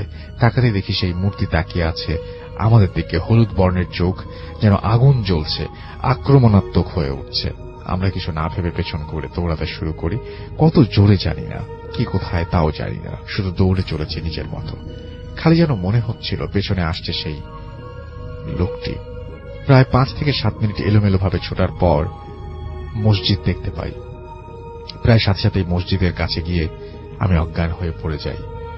তারপর নিজেকে আবিষ্কার করি গার্ড আঙ্কেলের কেবিনে। সায়ন ছিল তখনও। আঙ্কেল শান্তভাবে বলেছিলাম তো না যেতে। আমি আর কোনো উত্তর দিতে পারিনি। আমার সব ঘটনা তাকে বলার পর তিনি বললেন, সাকিব খান বলে একজন কুখ্যাত ক্রিমিনালকে খবর দেয়া হয় ব্লক 33-এর মাঝামাঝি কোনো এক জায়গায়। এর আগেও 2-1 বার অনেকে দেখেছে সেখানে সেই একই ব্যাপার। কোনো কুকুর বেড়াল কোনো কিছুই সেখানে যায় না। তো তার কাছে, এবং তারপরে তিনি লিখেছেন যে আমার কাছে আরো অনেক ঘটনা আছে, সেই ঘটনাগুলো চাইলে লিখতে পারেন। এই আর কি। থ্যাংক ইউ ভেরি মাচ আপনার জন্য। আপনাকে অনেক অনেক অনেক অনেক ধন্যবাদ। সেকেন্ড আরেকটা ঘটনা যাবো এই আওয়ারে, এবং আমাদের একটা ইমেইল আছে এই মুহূর্তে। সেই ইমেইলটা আমি একটু পড়তে চাই, এবং সেই ইমেইলটা পাঠিয়েছেন আমাদের একজন লিসেনার। তার কাছে আমরা তিনি যেভাবে লিখেছেন সেভাবেই পড়ব। আসসালামু আলাইকুম, আমার নাম আরিফ। আমি একটা টিভি চ্যানেলে HR অ্যান্ড অ্যাডমিন ডিপার্টমেন্টের এক্সিকিউটিভ। আমি প্রথমেই ধন্যবাদ জানিয়ে রাখি সেটা আমি ধন্যবাদ জানাতে চাই রাখিকে, এবং আমার খুব ভালো বন্ধু। ওর জন্য আমি এই অনুষ্ঠানটা নিয়মিত শুনি। আজও আমি অনুষ্ঠানটি এখন হয়তো তিনি শুনছেন। যাই হোক, তিনি লিখছেন যে আমার দেশের বাড়ি রাজশাহী জেলার গোদাগাড়ী থানার প্রেমতলির ফরাদপুর গ্রামে। আমরা চেষ্টা করেছিলাম তাকে কমিউনিকেট করতে, কারণ স্টোরিটা পুরোপুরি এই ঘটনা বিশ্বাস করা না করা আপনার ব্যাপার। আমরা কনফার্ম হতে চেয়েছিলাম যে ঘটনাটা কতটুকু সত্য, বা তিনি কিভাবে এটা যাচাই বাছাই করবেন। মাসুম ভাই ট্রাই করবেন আবারও, যদি সম্ভব হয় তাহলে তার সাথে আমরা কথা বলতে পারি। একটু আগে আমরা ট্রাই করেছিলাম, কোনো একটা প্রবলেমে কানেক্ট করতে পারিনি। তো যাই হোক, তিনি লিখছেন যে আমি আজ যে ঘটনাটা বলবো সেটা আমার মামার সাথে ঘটেছে 2000 সালের মার্চ মাসে। তারিখটা সঠিক মনে নেই। আমাদের বাড়ি থেকে নানার বাড়ি প্রায় 12 কিলোমিটার দূরে, নাম ঈশ্বরীপুর। আমার সেজ মামার নাম শরীফ, যার সাথে এই ঘটনা ঘটে। মামা চাকরি করত সিরাজগঞ্জে। সে ছুটিতে বাড়ি আসতো যথারীতি বন্ধুদের সাথে আড্ডা শেষ করে বাড়ি ফিরে। আগেই গ্রামের সম্পর্কিত বলে নিলে ভালো হয়। গ্রামের বাড়ির আশেপাশে বাঁশ বাগান আর জঙ্গলে ভরা, আর কিছু কিছু গাছ আছে বহু বছরের পুরনো দিনের, এবং দিনের বেলায় একা হাঁটলেও গা শিউরে ওঠে। অবশ্য ওখানকার লোকদের এসব মনে হয় না, কারণ তারা অভ্যস্ত। গ্রামের বাইরে জমি আর জমি ধানের চাষ করা হয়। পুরো গ্রামটাই ভৌতিক একটা ভাব আছে। যাই হোক, মূল ঘটনায় আসি। সেদিন রাতে খাওয়া দাওয়া করে সবাই যে যার মতো ঘুমিয়ে পড়ে। রাত আনুমানিক 1টা থেকে 2টার দিকে শরীফ মামা বাথরুমে যান। গ্রামের মধ্য দিয়ে একটা কাঁচা রাস্তা, দুই পাশের ঘর বাড়ি, ছোট বড় মিলিয়ে অনেকগুলো পুকুর আছে। সব পুকুরের আলাদা আলাদা নাম আছে। মাঠের দিকে যেতেই একটা বাবলা গাছ আছে, যেটা জমির আইলের সাথে। মামা দেখতে পেলেন কয়েকজন মিলে হাতাহাতি করছে। মামার কাছে একটা টর্চ লাইট আছে, কিন্তু জ্বালাননি। ব্যাপারটা একটু বোঝার চেষ্টা করছেন তিনি। অনেক অন্ধকার, তাই কিছু বোঝা যাচ্ছিল না। তবে তাদের সঙ্গে, তাদের মধ্য থেকে কেউ একজন জোরে চিৎকার করে উঠেছিল, যার আওয়াজ মামার খুব পরিচিত মনে হয়েছিল। আর একটু সামনে যাই, আওয়াজটা বোঝা যায় মামার খুব ঘনিষ্ঠ বন্ধু, এবং তিনি বুঝতে পারেন যে মামার খুব ঘনিষ্ঠ বন্ধু হালিম। এবং এর আরেকটু এগিয়ে তিনি যান, এবং কিন্তু অন্ধকারে কারো চেহারা তিনি বুঝতে পারছিলেন না। সবকিছু কেমন আবছা আবছা লাগছিল, কিন্তু মারামারি ক্রমেই বেড়ে চলেছে। আরেকজন চিৎকার করছে, যার কণ্ঠ ছিল বন্ধু হালিম। তার বন্ধু হালিম। মামা বলল যে, কে? হালিম নাকি রে? হালিম? ওদের থেকে কোনো উত্তর এলো না। মামা একটু ভয় পেল, আর চিন্তা করলো চিৎকার তো হালিমই করছে। ভয়ে ভয়ে আরো একটু কাছে এগিয়ে গেল এবং টর্চ লাইট মারল ওদের দিকে। তারপর যা দেখলো তা দেখে মামা রীতিমতো ভয় পেয়ে গেল। দেখলো তার বন্ধু তো নয়ই, কিন্তু একজনের মাথা অর্ধেক মুখ আর অর্ধেক মাথা দিয়ে অনবরত ময়লা বের হচ্ছে। অন্য দুজনের চেহারা আরো ভয়ঙ্কর এবং অনেক নোংরা পোশাক। আর একজন পুরো মানুষটাই ছিল কেমন যেন ঘোড়ার মতন একটা আদলের। মামা আর সামনে না এগিয়ে পেছনে গিয়ে যাওয়ার চিন্তা করছিলেন, ততক্ষণে তার শরীর ভার অনুভব করছেন তিনি। তারপর সে সামনে না গিয়ে পেছনে ফিরেই জোরে জোরে পা চালাতে লাগলেন, এবং 8-10 ধাপ আসার পর সামনে দেখলেন ওই 4 জন জমির আইলে বসে এবার হাসাহাসি করছে। এবার মামা ভয়ে কাঁপতে লাগলেন এবং কিভাবে বাড়ি ফিরবেন সেটা ভাবতে লাগলেন, এবং ভাববার সময় আর কই। এবার ওরা একেবারে তার কাছে চলে এসেছে। ওদের মধ্য থেকে একজন লাইট মারল কেন, মামা দিশা না পেয়ে জোরে চিৎকার দিয়ে বলল, কেউ আছো, আমাকে বাঁচাও। এরপর ইলেকট্রিসিটি শক খাওয়ার মতন একটা ব্যাপার হলো এবং মামা পড়ে গেলেন। তিনি বুঝলেন যে এই বুঝি আমি শেষ। তারপর আবারও কয়েকবার চিৎকার দিলেন। তারপর ওরা 4 জন মিলে মামাকে চিৎ করে শুইয়ে দিল এবং কি যেন খাওয়ানোর চেষ্টা করলো। 4 জন মিলে মামার সাথে অনেক ধস্তাধস্তি করে মুখের ভেতরে কিছু একটা ঢুকিয়ে দেয়। অনেক জোরে জোরে আওয়াজ করায় মামার ছোট চাচার ঘুম ভেঙে যায়। আমার ছোট নানা, সে মনে করেছে যে চোর মনে হয়। ওখানে আমার নানারা 4 ভাই থাকতো, সবার আলাদা আলাদা বাড়ি আছে কিন্তু কাছাকাছি। নানা উঠে আরো কয়েকজন তার ভাই ভাতিজাকে নিয়ে টর্চ লাইট, লাঠি এ সমস্ত নিয়ে চিৎকার করতে করতে সেদিকে আসে এবং হাঁটতে লাগলো। এবং গ্রামের কয়েকজন আওয়াজ পেয়ে তারাও একত্র হয়েছে। অনেক রাত, তারপর আবার গ্রাম। আস্তে আস্তে সেই আওয়াজও অনেক দূর থেকে শোনা যায়। একটু পরে জোরে একটা আওয়াজ আসলো। আওয়াজটা হলো তারা যেদিকে যাচ্ছিল হাতের বাম পাশে কিছু জমির মাঝখানে। সবাই টর্চ জ্বালিয়ে দেখে, সেইখানে দৌড় দিল এবং দেখতে পেল যে কেউ একজন পড়ে আছে এবং কাতরাচ্ছে। সবাই মিলে যখন তার কাছে গেল, দেখলো শরীফ পড়ে আছে, তার মুখ দিয়ে রক্ত বের হচ্ছে, কিন্তু আশেপাশে কেউ নেই। তাকে জিজ্ঞাসা করা হলো, কি হয়েছে তোর, তুই এখানে কিভাবে এলি? বলতে পারল না, তার জ্ঞানই ছিল না। কান্নাকাটির রোল পড়ে গেল। যাই হোক, তাকে সবাই মিলে বাড়ি নিয়ে আসা হলো এবং তার শরীরে অনেক ময়লা ছিল, পরিষ্কার করা হলো। কোনোভাবেই তার জ্ঞান আসছিল না। পরে রাতে তাকে মেডিকেলে নিয়ে যাওয়া হলো এবং উপায় না দেখে, যোগাযোগ ব্যবস্থা তখন খুব খারাপ ছিল। মামার ছোট চাচা নিজেও একজন কবিরাজ, সেও ভালো করে দেখলো এবং বলল যে মেডিকেলে নিয়ে লাভ নেই, অন্য উপায়ে চেষ্টা করতে হবে। একটু পরে ফজরের আজান হলো। নানা ঝাড় ফুঁক দিতে দিতে বেলা 11টার দিকে জ্ঞান আসলো, কিন্তু তিনি কোনো কথা বলতে পারছেন না, খেতে পারছেন না। আত্মীয় স্বজন সবাইকে খবর দেওয়া হয়েছে। আমি আম্মুকে নিয়ে সকালেই গিয়েছি সেখানে। এভাবে চলতে থাকে বেশ কিছুদিন। শুধু ফলের জুস ছাড়া আর কোনো কিছু খেতে পারতেন না। অনেক কবিরাজ দেখানো হলো, কোনো কাজ হলো না। সবাই বলল আমাদের সাধ্যের বাইরে। প্রতিদিন রাতে মামার বুকের সাথে 2 হাত চেপে ধরত আর মুখ দিয়ে রক্ত বের হতো। 2-3 জন লাগতো তার বুক থেকে হাত আলগা করার জন্য, আর রক্ত বের হতো এবং হাত যখন আলগা করা হতো তখন আর রক্ত বের হতো না। সে কোনোভাবে বিছানা থেকে উঠতে পারত না। আরো কিছুদিন যাওয়ার পর মুখ দিয়ে রক্ত বের হওয়া বন্ধ হলো এবং একটু একটু হাঁটা শুরু করলো। একদিন বিকেলবেলা আমি মামাকে জিজ্ঞেস করলাম, মামা আপনার সাথে কি হয়েছিল? মামা কোনোভাবেই কথা বলতে পারল না, শুধু নির্বাক চোখে আমার দিকে তাকিয়ে রইল। আমি বললাম, আপনি না বললে আমরা কিভাবে বুঝবো আপনার সাথে কি হয়েছিল? মামা ইশারায় কলম আর খাতা চাইলেন। তারপর তার সাথে ঘটে যাওয়ার ঘটনাটা লিখে আমাকে জানালেন। তার আরো 15 দিন কেটে গেল।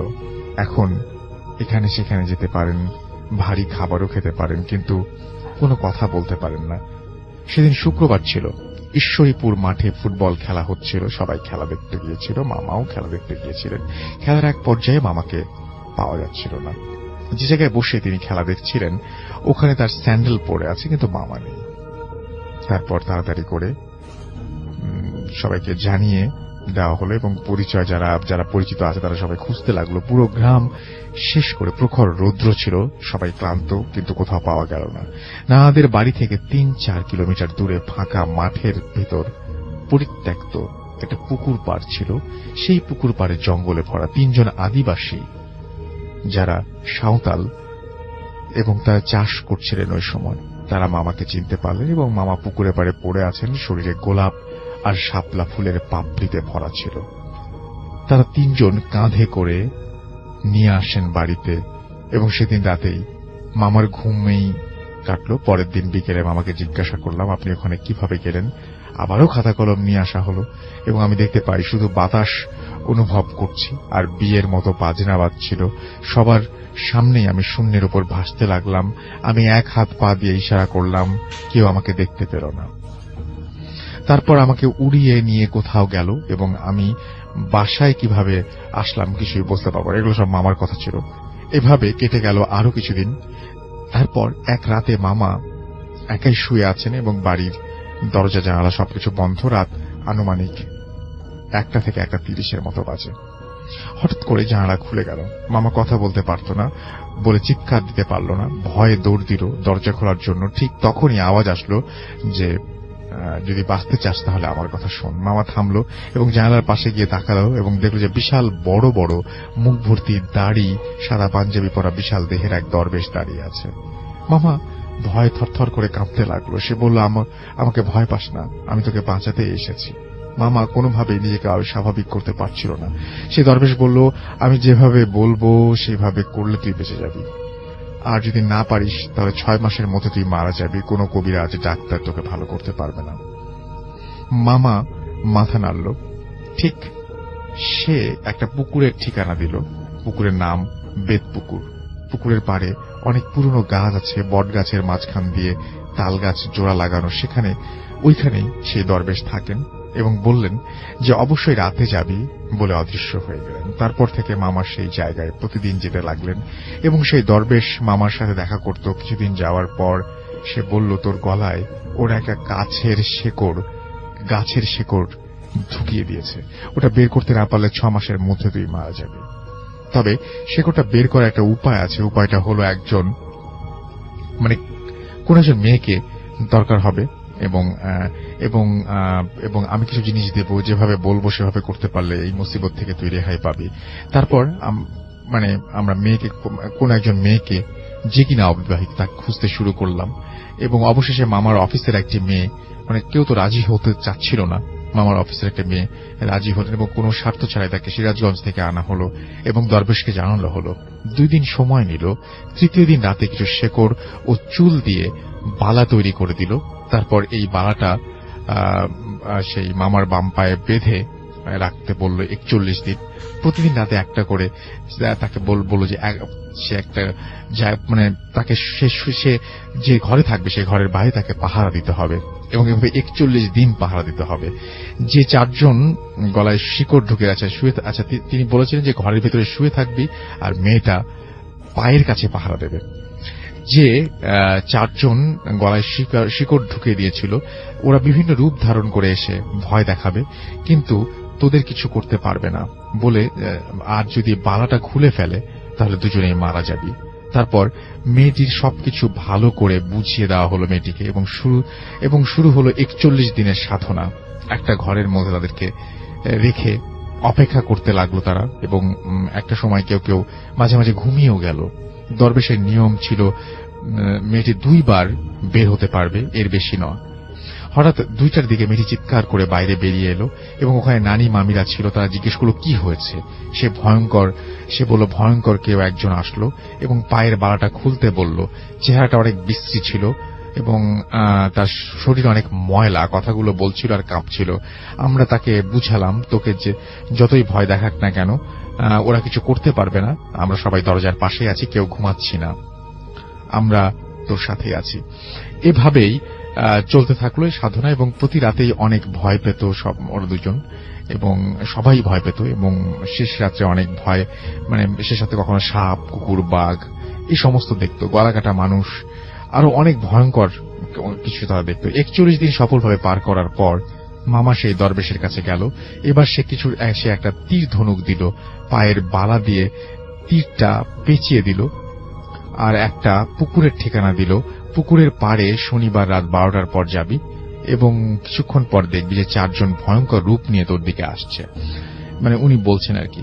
এবং তারপরে তাদেরকে লক্ষ্য করে সেই তীরটা ছুটতে হবে এবং তীরটা অবশ্যই গায়ে লাগতে হবে, কোনোভাবে মিস করা যাবে না। এবং শনিবার রাতে দরবেশের কথা মতো সেই পুকুর পাড়ে মামা গেলেন এবং নির্দিষ্ট সীমানা থেকে গেলেন এবং মামা একাই গিয়েছিলেন। প্রায় 1.5 ঘন্টা পরে যখন দেখলেন যে পুকুরে আগুনের গোলার মতো আকাশের দিকে 4-5টা সেকেন্ড পরে সেই আগুনের গোলা মিলিয়ে গেল। এবার জোরে আল্লাহু আকবার বলে চিৎকার শুনতে পেলেন তিনি এবং শুনতে পেলাম আমরা, মানে যারা দূরে ছিলেন তারা সবাই শুনতে পেলেন এবং আল্লাহু আকবার বলে খালি একটা শব্দ শোনা গেল এবং পুকুরে পাড়ে সবাই দৌড়ে গেল এবং গিয়ে দেখলো যে মামা পড়ে আছে, তার মুখ দিয়ে অল্প কিছু রক্তের ছোপ বের হচ্ছে এবং শিকড়টা গলায় যেটা ঢুকিয়েছিল সেটা বের হয়ে আছে। মামাকে ডাক দিতে মামা পানি চাইলো। খাওয়ার পর সবাই মিলে ধরাধরি করে আমরা বাসায় নিয়ে গেলাম এবং তখন আস্তে আস্তে কথা বলতে পারছিলেন মামা। পরের দিন দুপুরের পর থেকে তিনি ভালো করেই কথা বলতে শুরু করলেন। তারপর কয়েকদিন যাওয়ার পর মেয়েটি বাবা মাকে জিজ্ঞাসা করা হলো যে এই কাজের বিনিময়ে আপনারা কি চান, এবং মানে তারপর তারা কিছু চাননি। তারা বললেন যেহেতু আমার মেয়ে এখনো অবিবাহিত, তারা বিয়ের প্রস্তাব দিলেন এবং তাদের এবং মামা মামির দুজনের সম্মতিক্রমেই তাদের বিয়ে হয় এবং বর্তমানে তারা 1 ছেলে 2 মেয়েকে নিয়ে সুখী আছেন। শেষ করার আগে আপনাদের সবারকে জানিয়ে রাখি যে আপনাদের সবাইকে আরো একবার ধন্যবাদ এবং আশা করছি যে এই ঘটনাটি সবার ভালো লাগবে।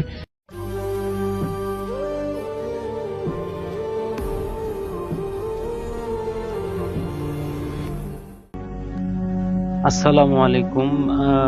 জীবনে তো অনেক ঘটনাই শুনেছেন বা শোনা হয়, কিন্তু মেঠো পথের বাঘ একে কেন্দ্র করে একটি ভয়ঙ্কর ঘটনা যা 3টি বন্ধুকে নিয়ে ঘটেছিল, তাদের মধ্যে একজন আমাদেরকে ঘটনা পাঠিয়েছেন। আমরা সরাসরি তার কাছে বা তার সাথে ঘটে যাওয়া ঘটনাটি আমরা শুনবো। লিখেছে, ভাইয়া এটা একটি সত্য ঘটনা। দীপু আর তার 3 বন্ধু অর্ক, সায়ন আর রনি 4 জন মিলে ঠিক করলো তারা এক রাত কাটাবে গ্রামের পরিত্যক্ত পুরনো সেই জমিদার বাড়িতে। এমন অনেক পাগলই রয়েছে যারা এইরকম মিশন সাকসেস করতে চায়। আমরা ভয় পাই, অনেকে এই ভয়কে মজার সাথে তুলনা করে সেই ভয়কে উপভোগ করতে চায়। শহর থেকে গ্রামটা অনেক দূরে, বা শহর থেকে অনেক দূরে সেই বাড়িটা। লোকমুখে শোনা অনেক ভৌতিক ঘটনা সেখান থেকেই উৎপন্ন আর কি। সেদিন ছিল পূর্ণিমার রাত তখন প্রায় 12টা বাজে। চাঁদের আবছা আলোয় চারিপাশটা রহস্যময় দেখাচ্ছে এবং জমিদার বাড়িতে পৌঁছানোর জন্য তাদের একটা মেঠো পথ পেরিয়ে যেতে হবে, যার দুপাশে ঘন জঙ্গল আর পুরনো শ্যাওলা পড়া পুকুর। 4 বন্ধুর হাসি ঠাট্টা করতে করতে হেঁটে হেঁটে যাচ্ছেন। রনি হঠাৎ বলল, দোস্ত একটু চুপ কর দেখি, মনে হচ্ছে কেউ আমাদের পিছু নিচ্ছে। সবাই থেমে গেল এবং কান পাতালো। বাতাস বইছে, যে পোকার ডাক, এর বাইরে কোনো শব্দ নেই। অর্ক হেসে বলল, ধুর, তুই তো সেই ভীরু, আর ভীরুই রয়ে গেলি। চল। তারা আবার হাঁটতে শুরু করলো, কিন্তু হাঁটতে হাঁটতে মিনিট 5 যেতে না যেতেই দীপিও ব্যাপারটা টের পেল। একদম পিছন থেকে পায়ের মৃদু শব্দ, যেন কেউ তার গতি অনুসরণ করছে। তারা জোরে হাঁটলে সেই জোরে হাঁটে, আস্তে হাঁটলে সেও আস্তে হাঁটে। এবার আর কেউ হাসলো না। সায়ন টর্চ জ্বালিয়ে পিছন দিকে ফেলল। কেউ নেই, শুধু মিঠো পথের বাঘটা, পথটা চাঁদের আলোয় চিকচিক করছে। রনি ফিসফিস করে বলল, দেখলি তো, বলছিলাম না। আর তারা আরো দ্রুত হাঁটতে লাগলো। সেই অদৃশ্য পায়ের শব্দ তাদের পিছু ছাড়লো না। একটা তীব্র ভয় চারজনের মনে জেঁকে বসলো। তারা এরকম দৌড়াতে দৌড়াতে শুরু করলো, এমন দৌড় শুরু করলো, হঠাৎ পথের মাঝে একটা ছোট বাঘ ছিল।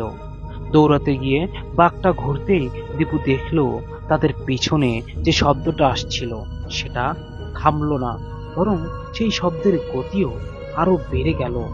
তাদের পাশ কাটিয়ে সামনে চলে গেল, অথচ সামনে কেউ নেই। চারজন বন্ধু আতকে সিটিয়ে গেল। তাদের দেখলো এবং পায়ের শব্দটা তাদের সামনে দিয়ে মেঠো পথ ধরে জমিদার বাড়ির দিকে এগিয়ে গেল, যেন তাদের আগেই গন্তব্যে পৌঁছাতে চাচ্ছে সেই অদ্ভুত শব্দ করা জিনিসটি। শব্দটা ক্রমশ ক্ষীণ হতে হতে হতে জমিদার বাড়ির উঁচু প্রাচীরের কাছে গিয়ে একদম থেমে গেল। সেই রাতে আর তাদের জমিদার বাড়িতে যাওয়া হলো না। তারা ভয়ে কাঁপতে কাঁপতে রাতটা একটা পুরনো স্কুলের বারান্দায় কাটিয়েছিল। কেউ জানে না কে ছিল সেই অদৃশ্য অতিথি যে তাদের আগে জমিদার বাড়িতে পৌঁছাতে চেয়েছিল। সেই রাতের পর থেকে তারা কোনো দিন আর সেই মেঠো পথের দিকে তাকায়নি। কেনই বা তাকাবে? কারণ তারা যে ভয়টি জমিদার বাড়িতে যাওয়ার সময় পেয়েছেন, কিন্তু এবার জমিদার বাড়িতে যাওয়ার পরে তাদের সাথে কি ঘটতে চলেছে সেটা কে জানে। এই ভয়ে তারা তখন পুরনো স্কুলের বারান্দায় বসে ভাবছে, আচ্ছা তাহলে যে আমার আগের যুগের দাদারা বা মানুষগুলো যেভাবে এই ভুতুরে বাড়ি অর্থাৎ জমিদার বাড়িকে নিয়ে ঘটনা বলেছেন, এগুলো তাহলে কি সব সত্যি? এদের মধ্যে চারজন বন্ধু বান্ধব এই কথাগুলো আলোচনা করছে এবং তাদের মধ্যে একজন বলল, অবশ্যই সত্যি। যদি সত্যি না হতো তাহলে আমাদের আগে জমিদার বাড়িতে কে গেল? জমিদার বাড়িতে কি এমন আছে? একজন বলল, আমরা চল যাব এবং সেই রহস্যটা খুঁজে বের করব। তখন তারা যাওয়ার সিদ্ধান্ত নেয়, কিন্তু তারা যাবার পথে জমিদার বাড়ির প্রাচীরের উপরে এমন এক অদ্ভুত জিনিস তারা দেখেছেন যে জমিদার বাড়িতে যাওয়া কেন, জমিদার বাড়ির নাম নেওয়াটা তাদের এক কাল্পনিক সংস্থা হয়ে দাঁড়িয়েছেন। তারা সাথে সাথে সেখান থেকে সকালবেলা ব্যাক করে বাড়ির উদ্দেশ্যে যায়। আমি বলে রাখা ভালো যে এই জমিদার বাড়িটা ছিল এক, ধরেন আপনি যে গ্রামে বসবাস করেন বা শহরে বসবাস করেন, সেই শহর পেরিয়ে ছোট একটা নদী আছে। এই নদীটা এই 2 কিলো 3 কিলো হবে এমন, অর্থাৎ বিল যেটাকে বলে। এই বিল পার হয়ে একটা ঘন জঙ্গল, এবং সেই জঙ্গল পার হয়ে সামনে এক পুরনো রাজবাড়ি বা পুরনো জমিদার বাড়ি।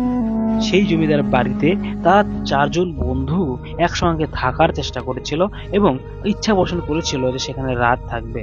এবং তারা রাত হতে না হতে যে ভয়ঙ্কর এক পরিস্থিতির সাথে সম্মুখীন হয়েছে, তারা আর সেখানে থাকার কথা তো দূরের কথা, পালিয়ে বাড়িতে আসলে বাঁচে। তার মধ্যে বাড়িতে তারা ফিরে এসেছেন এবং আলহামদুলিল্লাহ তারা চারজনই অনেক সুস্থ আছেন, এবং তার মধ্যে থেকেই রনি এই ঘটনাটি আমাদেরকে পাঠিয়েছেন। অসংখ্য ধন্যবাদ। ঘটনাটি আসলেই বাস্তব কেন্দ্রিক ঘটনা। আমি চাই এরকম ঘটনা আপনারা আমাদেরকে এইরকম ভয়ঙ্কর আপনাদের সাথে ঘটে যাওয়া সঠিক ঘটনাগুলোই আমাদেরকে পাঠাবেন। আর আশা করি যারা ভূতফিল্ম ভালোবাসেন তাদের কাছে এই ঘটনাটি ভালো লেগেছে। দেখা হচ্ছে নেক্সট কোনো ইমেল এপিসোডে। সবাই ভালো থাকবেন। আসসালামু আলাইকুম। লিসেনার্স, আজকের এই ইমেল এপিসোডটি আজকের পর্যন্তই। যারা সম্পূর্ণ ইমেল এপিসোড শুনেছেন তাদেরকে অসংখ্য ধন্যবাদ। তারা কিন্তু বুঝে গেছেন আমাদের এই চ্যানেলের মাধ্যমে কিরকম ভয়ঙ্কর ইমেল এপিসোডগুলো শোনানো হয়। লিসেনার্স, আমরা আবারও বলতেছি যে আমরা সবসময় বাছাইকৃত ইমেল এপিসোডগুলো আপনাদের সামনে তুলে ধরি, এবং আপনাদের মতো হাজার হাজার লক্ষ লক্ষ মানুষ আমাদের চ্যানেলকে ভিজিট করছে এবং আমাদের চ্যানেলের ভিতরে নতুন নতুন ঘটনাগুলো শুনছেন এবং বাছাই করা ঘটনাগুলো। লিসেনার্স, আমি কিন্তু পরিশেষে আবারও একটা নতুন ঘটনা বলে থাকি, যে ঘটনা দিয়ে নতুনত্ব সৃষ্টি করি আপনাদের ভালো লাগার জন্য। কেননা আপনারা ঘটনা পাঠান, সেই ঘটনাগুলো পড়লে আপনাদের আকর্ষণ আরো বেড়ে যায় আমার চ্যানেলের প্রতি। তাই আমি সর্বদা চেষ্টা করি আপনারা কিভাবে আমাদের চ্যানেলে সাথে অনেকক্ষণ ধরে যুক্ত থাকবেন সেই চেষ্টাই করি। আপনারা যদি আপনাদের কাছে কোনো ঘটনা থেকে থাকে আমাদেরকে পাঠাতে পারেন, আমরা অবশ্যই আপনাদের ঘটনাগুলো পড়বো। সবাই ভালো থাকবেন, সুস্থ থাকবেন। দেখা হচ্ছে নেক্সট কোনো ইমেল এপিসোডে। আসসালামু আলাইকুম।